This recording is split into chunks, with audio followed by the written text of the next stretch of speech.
Em fundo preto e letras brancas, logo Fiocruz, Ministério da Saúde, Fiocruz, Fundação Oswaldo Cruz, Não, nunca ouvi apresenta. falar nessa doença. Nunca tinha visto falar.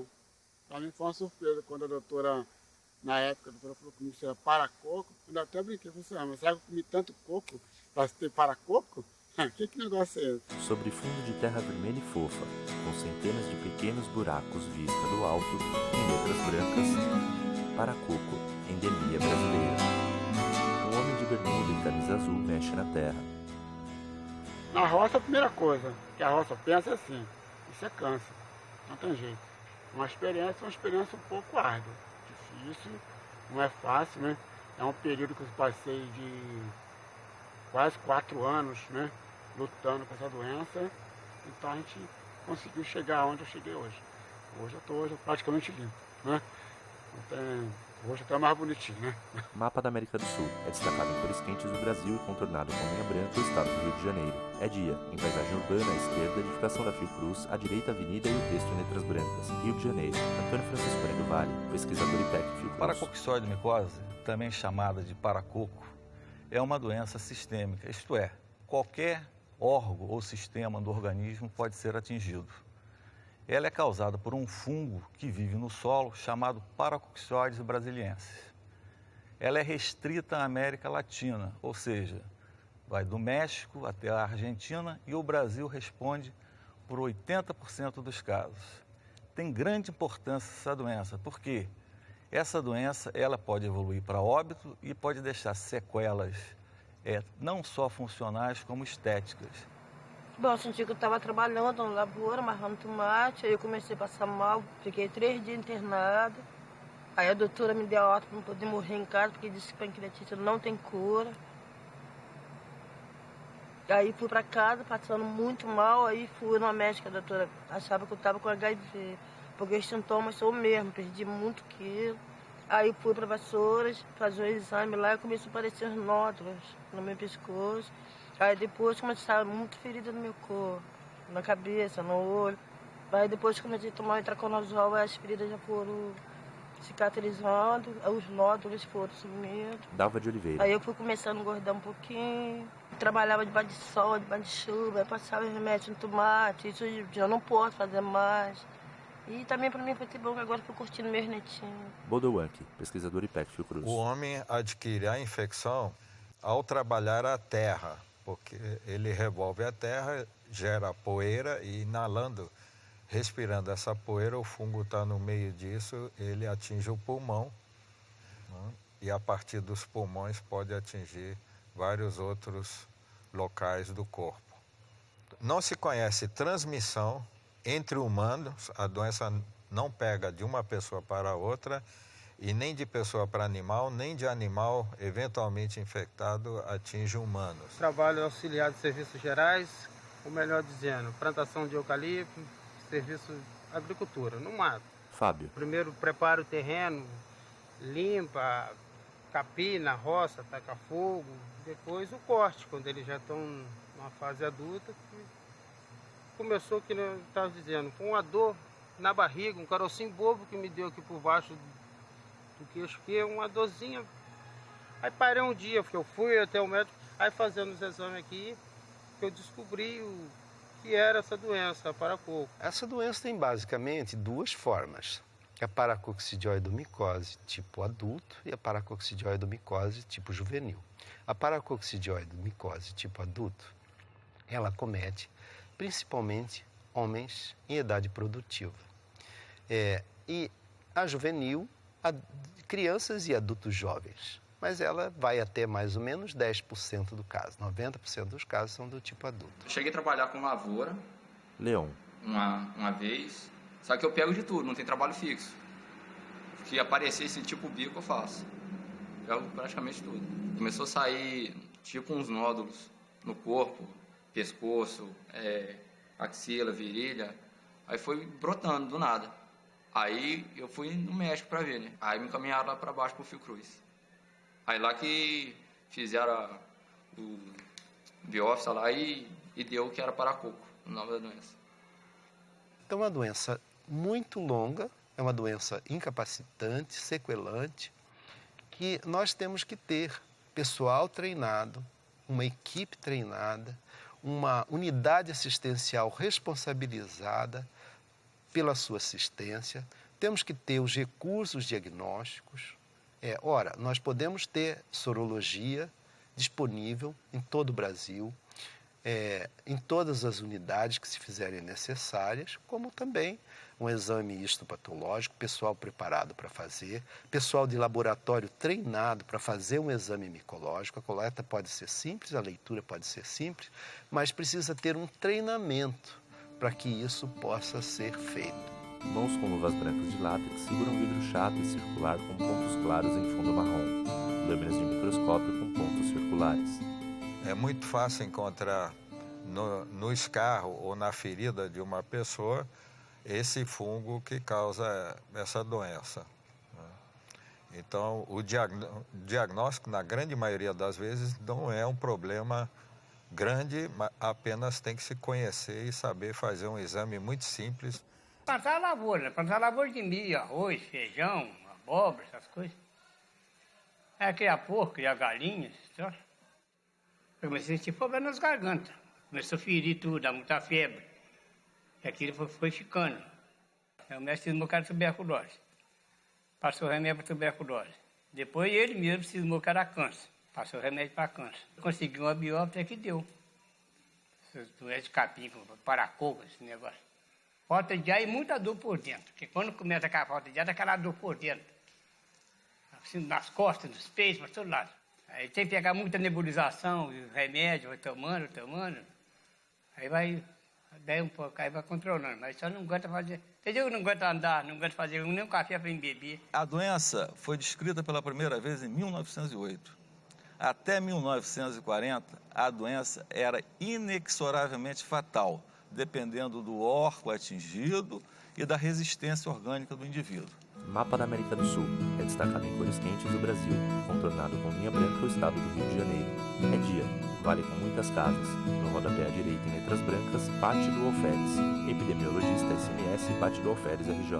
A população infelizmente, ainda não é bem informada quanto à doença, né? Como não faz parte da lista de notificação compulsória, os próprios profissionais, às vezes, ficam em dúvida no diagnóstico e aí a gente tem por hábito encaminhar para a Fiocruz quando a gente não consegue tratar aqui. Em alguns casos a gente até acompanha aqui.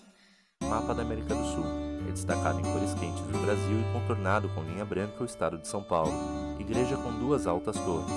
No rodapé à direita em letras brancas, Botucatu. Porque Botucatu, por razões provavelmente ecológicas, geográficas, sempre foi um centro de grande quantidade de pacientes. Nessa região passou a predominar o cultivo da cana-de-açúcar. Hoje nós temos talvez 25% do número de casos novos do que tínhamos até 30 anos, quando eu comecei a trabalhar em paracoccidioide micose. Trator carrega caçambas.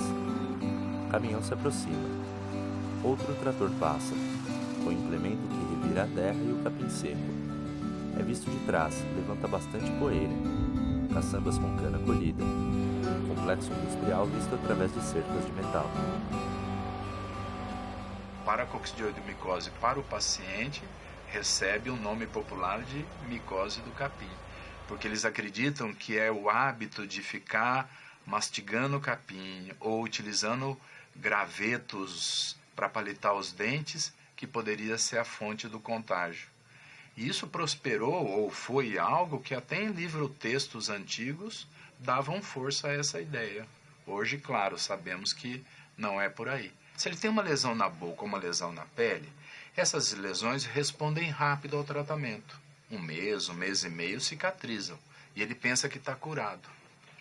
Portanto, uma das coisas que eu faço, e como a maioria deles tem comprometimento pulmonar, é colocar a chapa dele aí no negatoscópico, a radiografia do tórax, e mostrar para ele. Não é porque cicatrizou a boca que está curado, tem que cicatrizar o pulmão também. Minha mãe, o nome dela é Rick Osoegawa, tem 92 anos, veio do Japão com 9 anos, trabalhou na lavoura até os 20. E nós descobrimos que ela tinha essa doença. Sofreu muito, teve muita falta de ar e começou a nascer umas feridas assim no rosto. E depois de passar por vários médicos na cidade, nós viemos parar aqui na Unesp. E aqui rapidamente foi descoberto, começou-se o tratamento, começou a melhorar muito depressa. E hoje ela está aí, fazendo controle. Todo aquele que trabalhar no campo ou viver em torno das grandes áreas de plantio e limpeza do terreno, e novo trabalho de trator e depois novo plantio, será um inalador de inóculos do fungo e será infectado. E o que nós podemos fazer? Como nós não podemos evitar, eu acho que nós temos que tratar bem esses pacientes. Oferecer ao paciente bons meios diagnósticos. Oferecer aos médicos e laboratoristas as condições necessárias do ponto de vista do conhecimento da doença e do ponto de vista dos recursos necessários para identificá-la. Oferecer aos doentes o tratamento. E entender que uma parte significativa deles não poderá retornar às suas atividades de base. No começo, suspeitou que era aquela doença lá. Como que chama aquela doença, gente? Era hepatite. Suspeitou que era hepatite, porque o olho ficou amarelo, urinava escuro, dando febre, e aumentou o baço. Aumentou o fígado para que era hepatite, mas não era. Ficou 5 dias de observação no pronto-socorro. Daí colheu material do pescoço, né, a glândula. 5 dias que estava lá. Aí descobriu que ela estava com esse fungo, que era a blastomicose. E ainda nós passava, era cheio de pasto. E ela estava com a resistência baixa, e aquele cheiro. E lá, mãe, que cheiro de capim cortado. Numa dessas devia estar no ar, né? Bom, essa doença é conhecida há um pouco mais de 100 anos, né? E nos primórdios ela era conhecida, chamada de blastomicose sul-americana. Esse é um nome impróprio e hoje em dia a Organização Mundial da Saúde recomenda que ela seja chamada corretamente por paracoccidioidomicose. Os fatores de risco para a aquisição da doença, né, em humanos é ser caçador de tatu. Quando o caçador vai retirar o animal da toca, né, então tem uma grande mexida do solo, então aquilo gera uma grande quantidade de poeira e o caçador, né, provavelmente se infecta nesse momento. Nós temos uma trilha onde os tatus passam. Logo mais abaixo ali também tem uma toca do animal. E esse é o sistema que a gente utiliza para capturar esses animais para fazer essas pesquisas. A gente tem o isolamento do fungo dos pacientes e tem o isolamento dos tatus. Mas isolamento a partir de solo, a gente ainda não conseguiu. A partir de vários nichos onde o fungo concentra em maior quantidade, remexidos, o vento leva ele longe. Então tem aquela história, o indivíduo urbano que adoece da infecção, que não tem essa atividade de risco, né? Isso está escrito em vários textos, né? Não precisa ir o homem ao fungo, mas o fungo pode alcançar o homem onde ele estiver. E ele pode infectar pessoas a grande distância. Isso, em parte, explica porque é uma endemia persistente.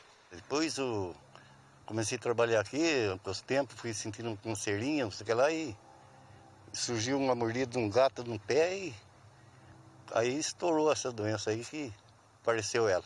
Eu sentia dor, né, de pisar no chão, aqui doía, coçava, aqui também coçava, ardia.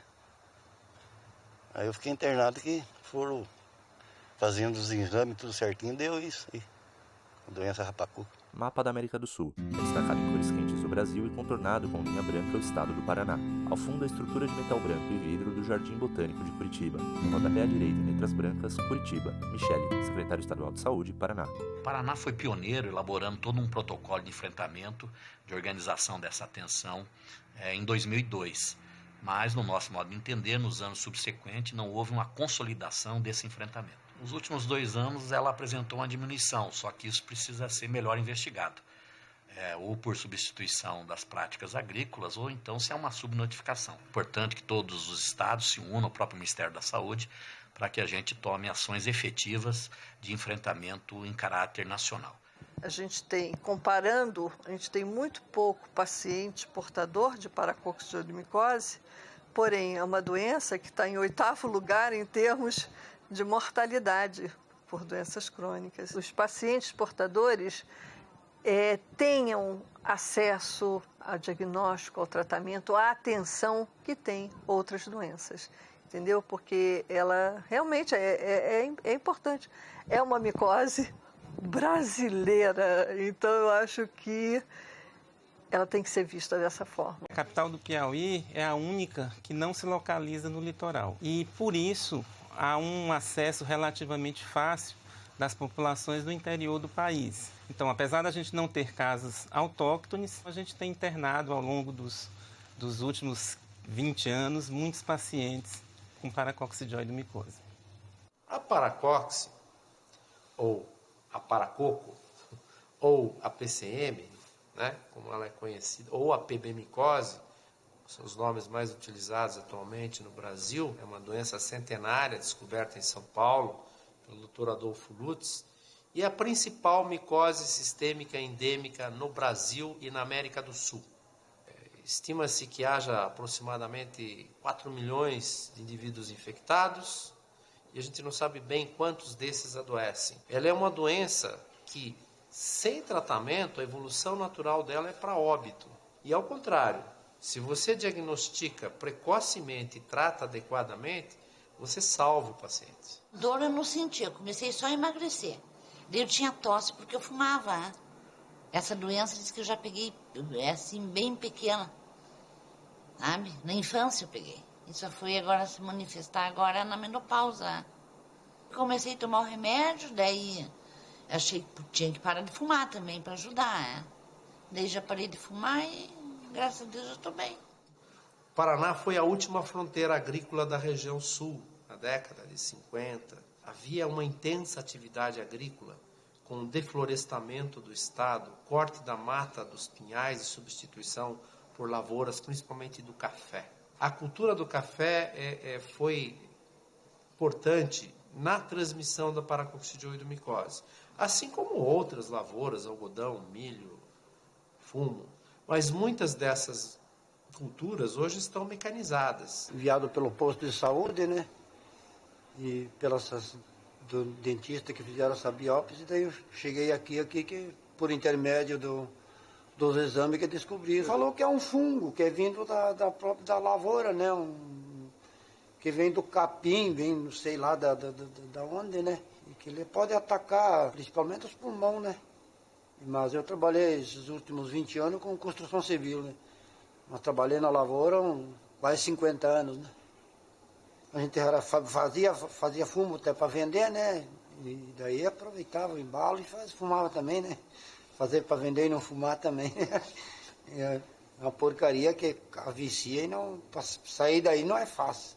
E daí não parava nunca essa tosse, mas nunca sabia que era disso aí, através do dentista, da dentista que... Mas também nunca foi no médico, né, por causa disso? Não, eu sempre fazia tratamento de médico para essas outras coisas, não, só dentista, né? Procure o médico que ele sabe o tratamento, né? Não adianta querer ir lá na farmácia comprar remédio e tomar qualquer coisa, que não adianta, sem os exames, eu acho que não adianta, né? Mapa da América do Sul. É destacado em cores quentes o Brasil, contornado com linha branca o estado de Rondônia. Locomotiva a vapor e vagões, parados. No rodapé à direita, o texto em letras brancas. Porto Velho, Rui, infectologista. Acho que Rondônia viveu alguns movimentos migratórios na construção do estado, e um deles aconteceu na década de 80. A população, principalmente migrante do sul do país, do Paraná, Santa Catarina, Rio Grande do Sul, atraídos por projetos de colonização agropecuária, principalmente a agricultura e a lavoura de café, que se instalou na década de 80. No fim dos anos 90 até os tempos atuais, a gente tem o resultado desse movimento migratório, do contato com a lavoura e a infecção pelo fungo na época, levando ao adoecimento quase 20 anos depois, então, o aparecimento de doentes que a gente vê até hoje. O paciente que chega aqui para a gente no centro de referência geralmente tem mais de 6 meses de história de início de doença. Quanto mais tempo ele demora para descobrir o que tem e iniciar o tratamento, maior o comprometimento, tanto eventualmente do pulmão ou de outros órgãos. Né? Começou a toinha mesmo, mas aquela pereba bem pequenininha, foi aumentando, trabalho de pedreiro, trabalho de carpinteiro, eu servo de motosserra, faço cerca, faço curral, eu tiro leite. Um chama paracoco, outro chama fungo. Aí eu já pelejei, já fui no INSS já bem umas 3 vezes, para isso eu pelo menos procuro me encostar, né? Porque eu sinto muita falta de ar, mas só dá recusado. O paracoco é todos os dias, sejam pacientes que estão em segmento, sejam casos novos, né? Estão sempre chegando. E eu diria que é a endemia que eu mais vejo. E olha que eu já fiz toda a infectologia do município, né? Descentralizar. Eu acho que fazer com que a atenção básica fosse capaz de detectar mais casos, levar assistência mais próxima possível do usuário, né? Onde ele mora, onde ele tem mais facilidade de acesso, onde os recursos podem ser administrados com mais responsabilidade, com mais lógica. Eu tô aqui porque me salvaram do paracoco, né? Que eu estive internada, fiquei 2 meses na UTI, meu pulmão parou de funcionar, quase me tirou a vida, mas tem tratamento, né? Agora, muitas pessoas não sabem o que é. Eu mesmo tive que passar para descobrir o que é. Eu vivo na cidade, eu nasci na cidade, na capital. Eu nunca fumei, nunca tive assim problema de bebida, tudo. Graças a Deus, acho que isso me ajudou eu estar aqui, né? Para poder estar falando. O paracoco apareceu em mim foi em 2002. É um problema meio complicado, né? Porque ele apareceu como leishmaniose, sabe? Aí eu tomei muito remédio, aí não estava servindo. Aí quando fui descobrir, aí a partir mudou de medicamento, aí deu tudo certo, né? Aí começou a melhorar dia a dia. Eu estou continuando o tratamento. Tomografia de vez em quando. Aí... Deu um fungus no cérebro, né? E nós tá correndo atrás aí, né? Para ver se a gente consegue ir mais longe um pouco, né? Depois eu fiz a cirurgia, comecei a fazer o tratamento certinho, comecei a melhorar. Nossa, 90% do que eu tava, tô bem melhor. No começo eu fiquei muito assustado, eu quase entrei em começo de depressão, né, por causa da doença, porque nós não sabíamos o que era ainda. Mas eu falar bem a verdade, a pessoa não precisa ficar com medo. Disso daí não. Fazer o tratamento bem feito, né, e não descuidar, porque... Pensa que a gente, às vezes, é fácil, mas não é fácil, né? Igual o rapaz aqui, já fez até cirurgia, né? E muita boa sorte para ele, e nós vamos se encontrar muito mais ainda, né? A nossa amizade começou hoje, né? Não aperte de mão, né? Prazer ter conhecido você, pelo jeito, é um ligão, mas não um ligão que eu arrumei, né? Opa, com certeza. Em fundo branco, mesclado com imagens do making-off da produção, sobem à direita em letras pretas os créditos finais.